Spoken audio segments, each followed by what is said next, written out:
primary goal for myself and my sisters is that we're happy. The shaping of you as you grow it plays such a big part in how you live your life and who you feel you have to be. The reaction I get from them is a reflection of what's going on with myself. I guess you could almost call it a spiritual experience to work with them, because I was a very earthy child, and that's not a normal thing. So, you try to fit into the box of what's expected, and it made me really miserable.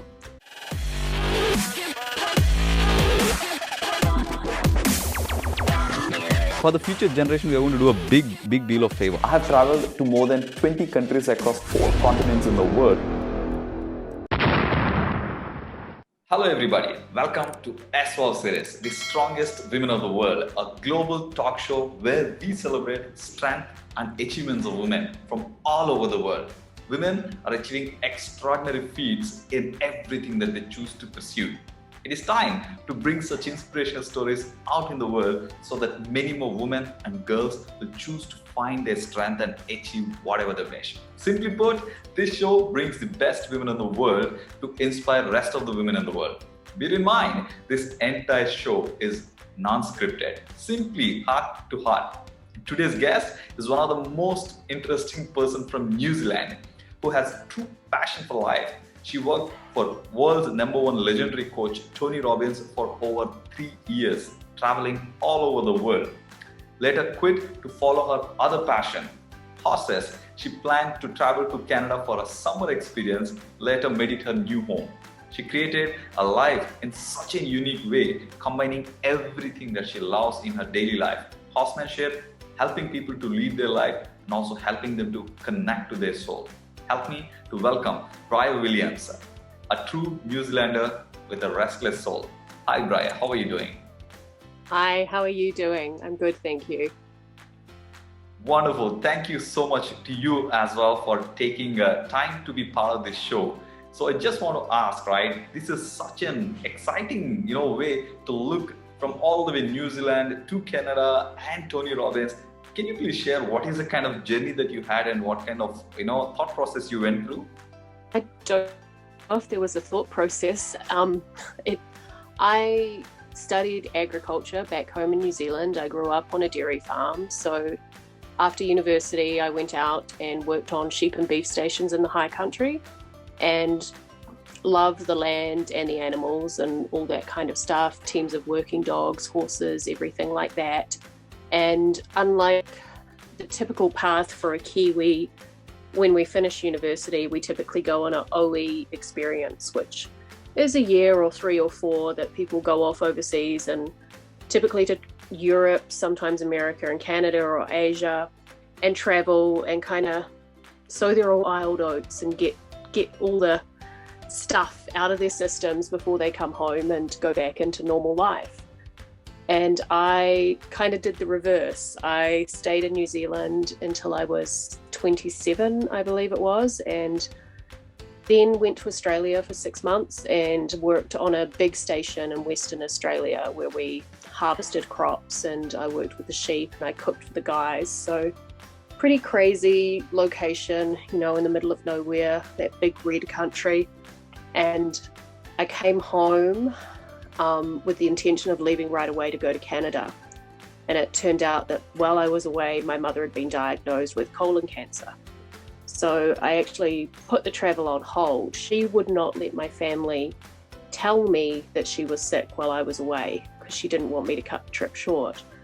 So I remember getting off the plane at the airport, and my sister comes to meet me, and we're walking out the car, and she says, "I've got something I have to tell you. Don't be mad at me. Mum wouldn't let me tell you." So that, I think that put a lot of things in perspective now, when I look back on it now. Just kind of, what are you doing? Like, do what makes you happy, I think is what came out of that long term. Mum's now, that's 12 years ago, and she's, fully recovered. It hasn't come back or anything like that. And she's, I think, changed her life in a lot of ways too, because now she does on the whole, what makes her happy.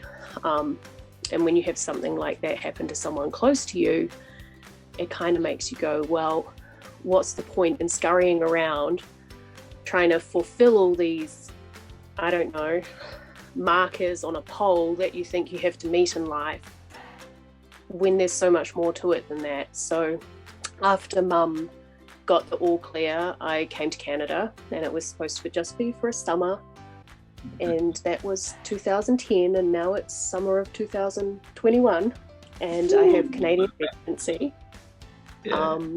So yeah, and I came over and started ranching and ended up managing the cattle operation of a feedlot. So I did that for 5 or 6 years, and then had a little bit of a midlife crisis and decided to try an office job because farming's pretty hard on the body, and that didn't work out so well for me. I'm not made to go to an office every day. So I sold everything and packed up my car and moved to Vancouver Island for the summer. And in the midst of this, I had been given a ticket by someone with a very forceful personality to a Tony Robbins event, and I didn't want to go at all. But it was easier to go than to argue with this person. So I went and met a group of people there, and we all said we would go back a year later to crew together. And a year later, I was the only one that went back to crew. But I was very fortunate. I got to work with the girls that were the event managers at the time, assisting them. And from there, it just kind of, they asked me to come back, and then I decided they needed me. And that's what happened. So I volunteered for the company for quite a long time, and then ended up as a kind of regular fixture on the event management team, traveling around and putting the shows on. And that was, I still look and I'm like, how the hell did that happen? Like, how did I end up doing that? But the people that you meet doing that is just phenomenal. Like, the shows and all that stuff is amazing, and you've been to them, you've crewed them. There's all kinds of crazy going on, but the experience just pushes you and grows you so much. And the connections with people you meet, like, those people are some of my best friends now, whether they're people I worked with or people that I met while I was crewing. And now I have this incredible network of people that are living their lives as themselves around the world. And as you move, and once you're around people that are living that way and you start living that way yourself, what you're looking for becomes different. So what motivates you is different, and then things start to happen. And then COVID happens. Kind of come out of that, I know that, Tony's surroundings, or the whole thing that happens with Tony Robbins is high energy and fast growth, out of the comfort zone. And then you were there for a very long time. So, what made you to really kind of think beyond that? I love what the company does and what it does for people, but living that life for me it's hard as well. It's hard on a human to constantly be on the road and be away from your people and your places. And I'm someone who's always been so connected to the land. I've always had animals in my life, umpteen animals in my life, and for 4 years I had none. So I think it was just a natural progression. Like, I learned so much during that time. I connected with so many people that I learned who I was during that time as well, and my skills at relating to people grew phenomenally, because prior to the Tony world, I didn't really like people. Like, I wouldn't hug anyone. I didn't want anyone within 6 feet of me. So that was a constant push out of my comfort zone to be in that environment. High fives, hugs, all that stuff, like constant interaction with humans. Exactly. And I'm used to being around animals in the wild, kind of thing. So like reflecting now, I think it was a natural progression to come back to the land and ground myself again. And like our plans going forward is to combine the horses and what we do with them, because I've not found many things that teach you about yourself the way a horse can teach you about yourself, because everything that's going on with me shows up in my horses. So some days I walk out to catch horses in the morning and I can't catch a single horse. They don't want to come near me. And I know that that's because I'm not centered. And so it's a constant practice of centering myself and setting my intentions. And now there's this opportunity to combine what I've learned in the human world with what I've learned in the horse and animal world. And we've just started doing small clinics with people where they're signing up to come and work on their horsemanship, but what they're really learning is about themselves a lot of the time. And that has a flow-on effect, and that it improves their relationship with their horses. So it's right now, my life is a period of lots of change, but I've got a lot of excitement about where we're going with this in the future. And I'm so centered again simply because I'm back doing the things that really light me up. And I don't know, it just, traveling the world, putting on shows is amazing, and it's fast paced, it's crazy. But what I'm doing now is, we're still helping people, but it's in a different way. And I think overall it resonates with me in a truer way. This is definitely brilliant, Bryher. I just want to kind of ask, right? This is very common. What we see across is people either choose, if somebody says, I want to travel the world, yeah, they keep traveling, like, a few years that you experience. Or some people, I say, I love my village, or I love to be with certain thing, they do it, but they don't have money. So now, as I see it, you're able to bring both worlds and then design the way that you're actually kind of experiencing, right? But in this process, let me ask, it's very common to have a resistance, right? It's very common, be it from the family members or friends from the previous, zone, when you're coming from Tony to agriculture, or, in both ways. How did you deal with, such resistance? That's a really good question. I'm very fortunate in that I come from a family where my parents' primary goal for myself and my sisters is that we're happy. So we haven't grown up with, I guess, that familial expectation that we do a certain thing, or we hit certain career goals, or, we provide grandchildren or anything like that. So I think when you're, the shaping of you as you grow it plays such a big part in how you live your life and who you feel you have to be. So I was very fortunate family-wise that you're batshit crazy, but do what makes you happy. Like, we don't understand it, but if it's what makes you happy, do it.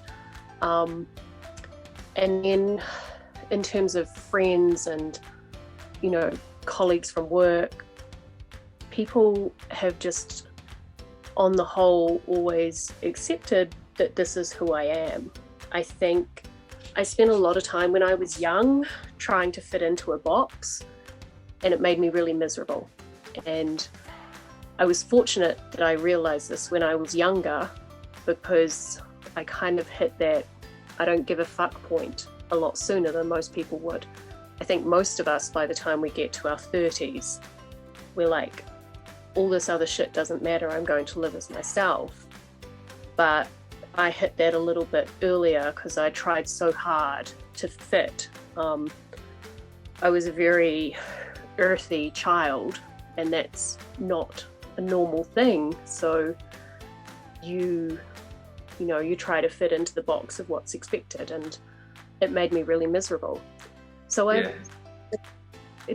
everyone who knows me, they just accept. Like, I have people who call me their gypsy friend. I have people who call me their vagabond friend. I have various friends around the world whose children call me their mad auntie.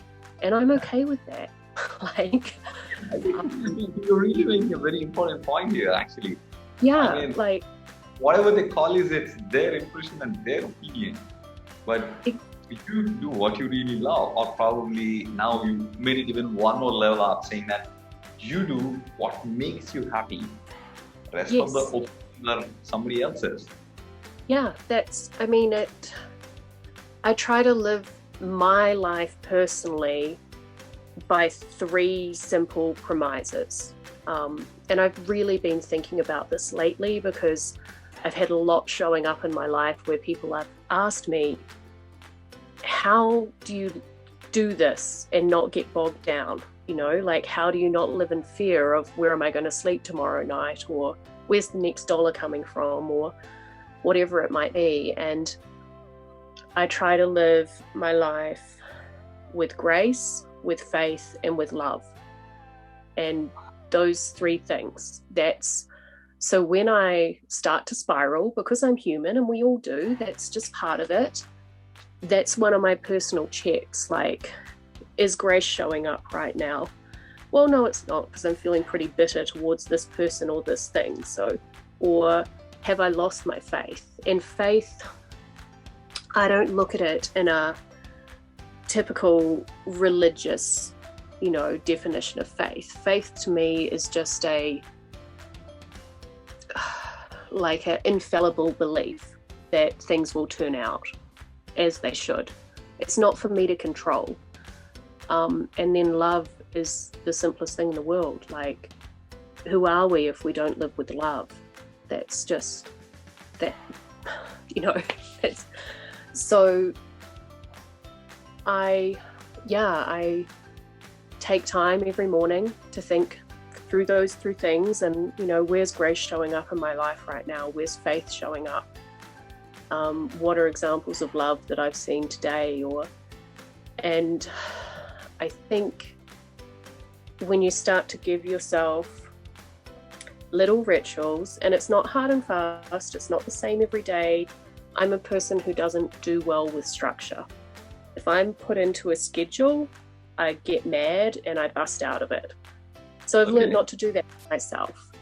But I have these things that I go back to that center me and help me, I guess, reassess and realign and go, okay, is this direction I'm heading in right now in alignment with these things that are so important to me? Yes, it is. Okay, let's continue it. No, something's feeling off. And that's when I'll start to, go, okay, so what here doesn't line up? Where am I going to need to make a change?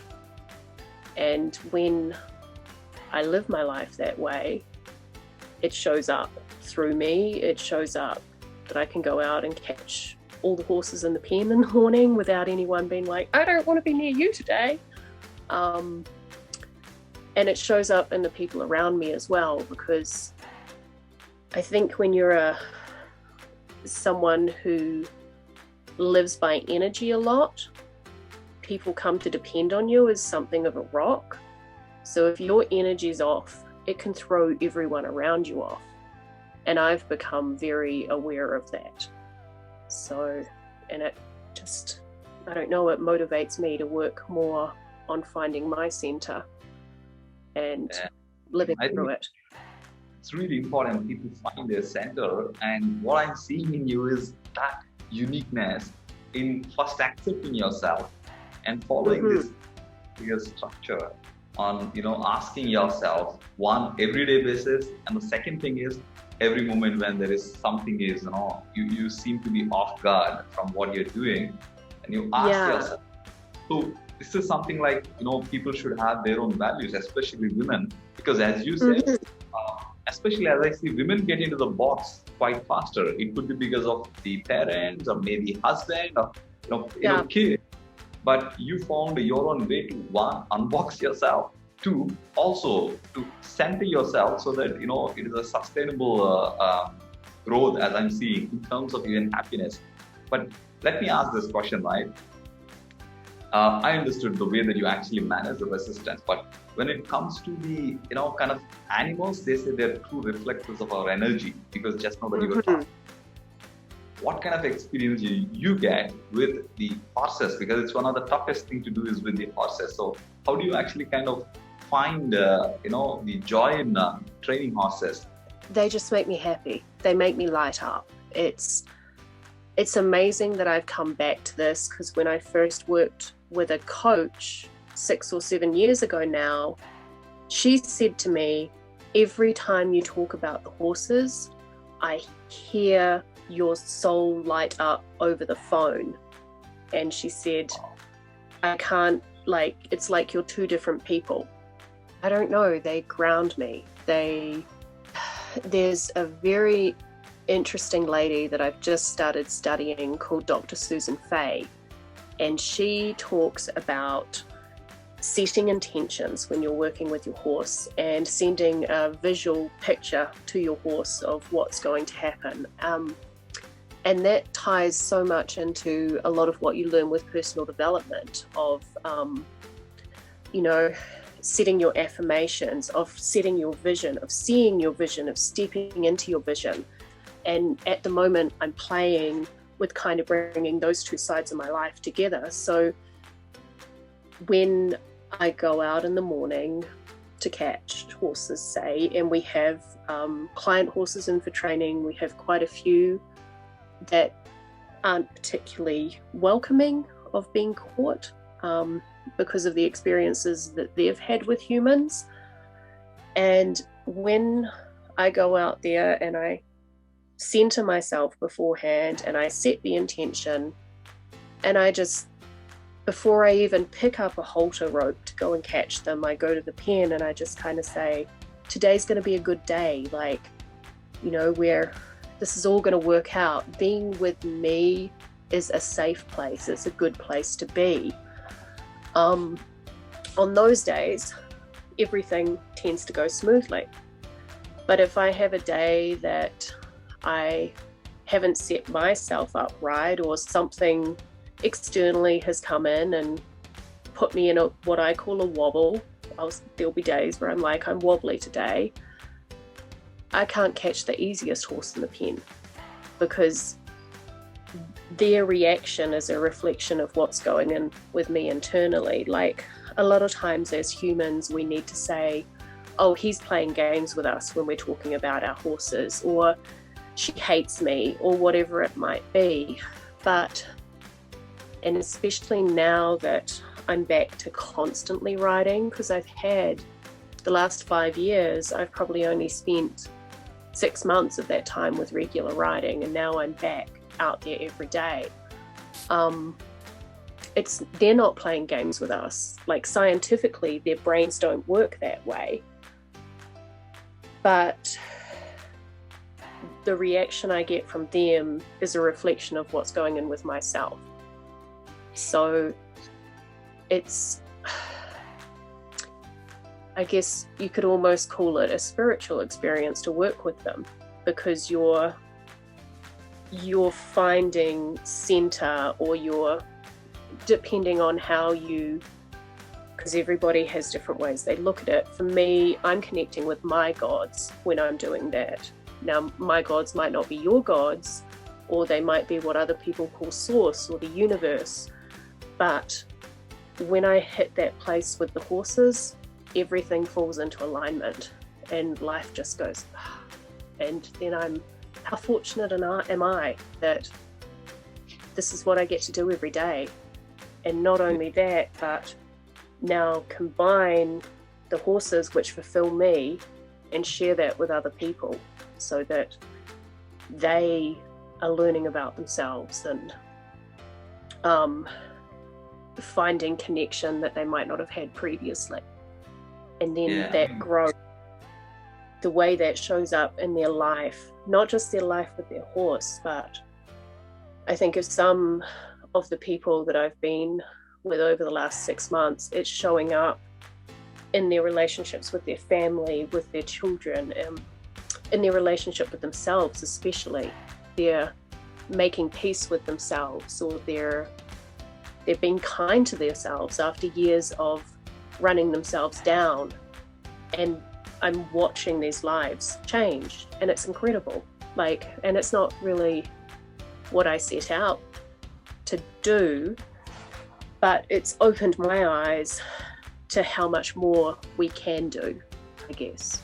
It's very kind of obscure, because I don't want to, mention particular people or names or anything like that, but it's incredible to be a part of something where you're seeing a ripple of change throughout a community. And when I was with Tony doing the Robbins stuff, that one of the things that lit me up more than anything was seeing that ripple effect of the change as people that I connected with went home. And yeah, there's nothing like that. It doesn't matter what kind of scale you're doing it, but just to see people come to their true selves and to start living in their own light is magical. Yeah, I can already feel so good about it, what you're saying, right? Yeah. I see one thing, right? Like you said, it's not just with the horses or animals. If you're actually talking a bit of spirituality, everything that you are energetically is going to be reflected outside. It could be with the kind of financial position, or with the friends that you have, or even the kind of situation that you're going to face on that particular day. It's all about how you really centered yourself, and everything else reflects. It is so relevant to the human world as much as it is for the horses. And like you said, it can make or break relations, make or break someone's financial condition. And yeah, it is something I think people should really kind of look into it, and especially with the theme of the show is the strongest women of the world. There is no one who can actually stop the women, if at all, if they're really kind of centered themselves and they do what makes them happy, isn't it? Yeah, it's so true. Once you find that place, anything is possible. And I think a really important part of it is realizing how that place shows up for me isn't necessarily going to be how that shows up for you, or how it shows up for your sister or your mother or your best friend. I don't believe there's any right or wrong when it comes to spirituality, when it comes to finding yourself, when it comes to unleashing your soul, or however you want to call it. It's finding your way, not feeling that. I think so many of us are searching. It's human nature. It's part of what sets us apart is we need a why, we need a reason. We're always looking for answers. And when you reach a place where you look for those answers within yourself, as opposed to searching externally for someone to tell you what the answer is, that's when things really start to change and happen. And that comes back to faith, grace, and love. Like, how do those show up for me? It's those three words hit a really profound place in my life in the last 6 months. Wow. And it doesn't mean I am a pure example of them every day, but it's something that I aspire to.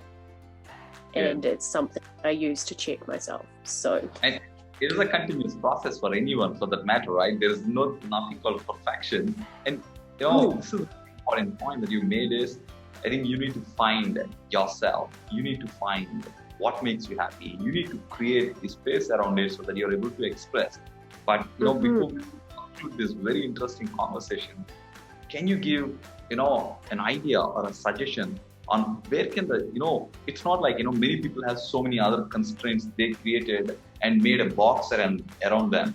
If somebody has to start really breaking it and start doing something, what could be the first step or maybe first few steps that you suggest, Bryher? I think the first and the most difficult step is recognition that you want to change something, like admitting to yourself. And sometimes this can happen when externally looking in, it looks like your life is very successful, but it's being honest with yourself that something in my world right now doesn't sit right. It's not resonating right. I'm not feeling good about it. So I think that is the most important step for anything. And the next step, I guess, is, well, how am I going to change it? Do I have the tools and resources within myself to do that? Or do I need to reach out for help? Particularly when you're a very strong woman, you get almost boxed in because you constantly hear, oh, you're so strong, you're so strong, you're so capable. And it creates this pattern where you think that strength is, I guess, bucking up and getting on. So taking care of things yourself, getting it done, being independent, all those things. And as I've got older, I think I've come to recognize that true strength in me is reaching out for help, because I can get shit done by myself, but I'm not going to break patterns or change habits if I don't look for other ways of doing things. Now it doesn't even always have to be reaching out to a human that I can have a conversation with. Sometimes it's researching and it's reading books or going down the rabbit holes on the internet or whatever and seeing what else is out there. Like, it's uncomfortable to reach out to another human sometimes when you're in this box of being a strong, independent, capable woman. Well, then I can't ask for help because then I'm not strong, independent, and capable. So I think that's a really important first and second step, is recognizing that something is off within your world and yourself, and then reaching out for help to change it in whatever way that looks for you. And when I first started diving into all of this stuff, because I shut myself off for a long time because I was a very earthy, sensitive child, and that can be difficult. So I shut all of that off. Recognizing that something needs to change is sometimes the hardest thing you can ever do. Yeah. Because it makes you, and that's where I was coming to. You hit a point of extreme discomfort. And when I first started down this road, I made a goal for myself to do something every day that makes me uncomfortable.